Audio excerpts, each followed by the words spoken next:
Bilasizmi, 1950-yilda Amerika Qo'shma Shtatlarida Salomon Ash degan psixolog xuddi shunaqa eksperimentni o'tkazgan. Unda 7 ta ishtirokchi aktyor rolini o'ynagan, bitta ishtirokchisi eksperiment ishtirokchisi bo'lgan tadqiqotda. Maqsad nima bo'lgan? Maqsad ikkita chiziqdan B shundayga ham uzun ekanligi aniq. Lekin har bir ishtirokchi shu javobni bergan payti oxiridagi erkin respondent ishtirokchi guruhning ta'siriga berilishini aniqlash. Bu bizga nima beradi? Gohida biz qarorlarimizda, fikrlarimizda beradigan paytimiz guruhning ta'siriga berilib qo'yamiz.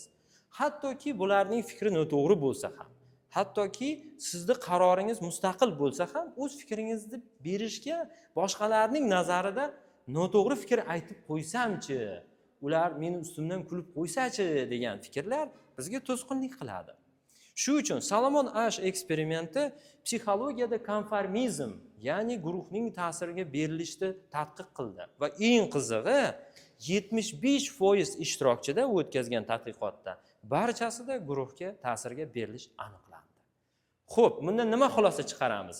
Gohida guruhning ta'siriga berilish emas, balki mustaqil fikrlarimizda himoya qilishimiz kerak. Bu esa kelajakda bizga ancha qo'l keladi.